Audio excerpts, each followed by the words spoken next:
This is your WCFW Daily News Roundup for 105.7 CFW in Chippewa Falls and 93.5 The Tap in Eau Claire. For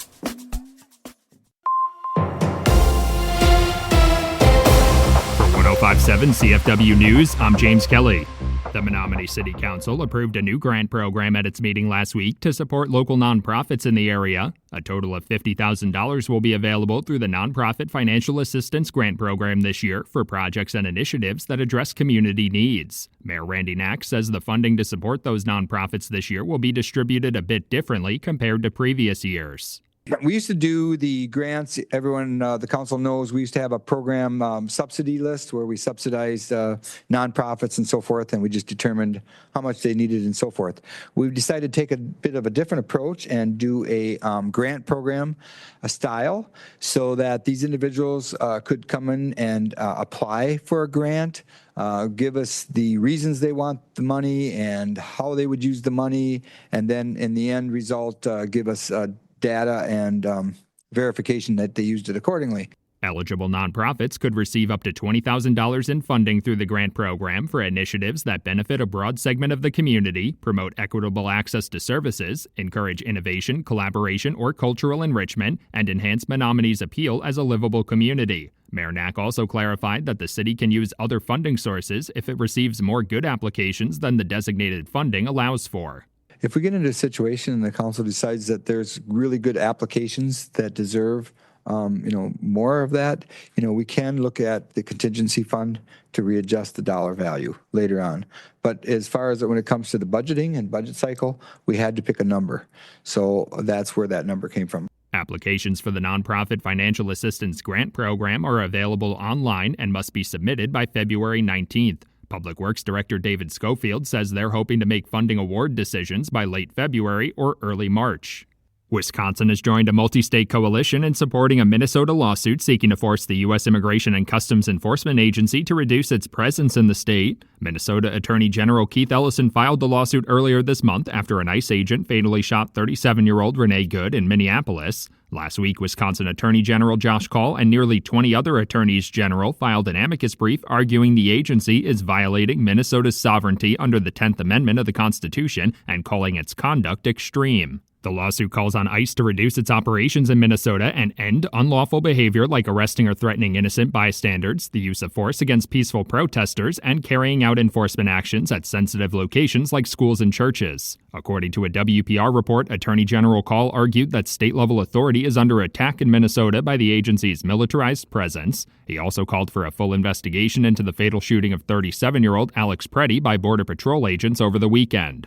The Wisconsin Department of Health Services has confirmed the first case of measles in the state this year. According to a press release, the measles case was confirmed in a Waukesha County resident on Monday. They believe that individual was infected while traveling internationally and are now working with Waukesha County Health and Human Services to notify anyone else who may have been exposed to the virus. As of Tuesday, the Department of Health Services has not identified any other exposures to measles. Measles is highly contagious and can infect 90% of people who come into contact with it if they are not vaccinated. Symptoms like high fevers, conjunctivitis, and a rash with raised bumps can develop within 3 weeks. It can also cause more serious health complications like brain damage and can even be deadly. Measles outbreaks have become more common over recent years, both nationally and internationally, as vaccination rates decline. The Wisconsin Department of Health Services recommends that residents check their MMR vaccination status with their healthcare provider. The Chippewa County Executive Committee will recommend the full county board waive remaining law enforcement costs for 3 events held by the Chippewa Valley Music Festival. According to a Leader Telegram report, the organization owes a little over $13,000 to cover the law enforcement personnel needed at the events. The county sheriff's office originally submitted an invoice for over $235,000 for those 3 events last year, but the festival is disputing about $30,000 of that. The full county board will consider the waiver in February. Chippewa area ice arena officials say they're short on funding after replacing their aging ice chiller system and undergoing some major renovations. According to a WEAU report, the Chippewa Youth Hockey Association had been fundraising for years to pay for the new ice chiller, with officials saying the old system was no longer environmentally friendly and wasn't producing enough ice. The organization still owes about $425,000 for the total cost of the new chiller and other refurbishments, and they're hoping for continued support from the community.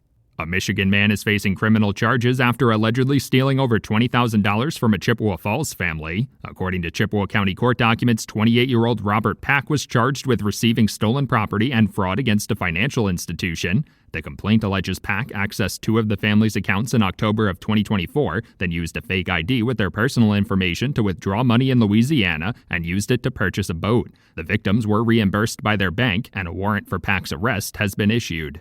The Wisconsin Better Business Bureau is reminding residents to be on the lookout for tax scams with the filing season coming up. According to a press release, one of the most common scams that crops up around this time of year involves scammers posing as IRS officials and trying to trick their potential victims into paying them or sharing personal information. The Better Business Bureau is recommending residents file their taxes early to avoid scams, work with trustworthy tax professionals, and contact the IRS directly if they receive a questionable request.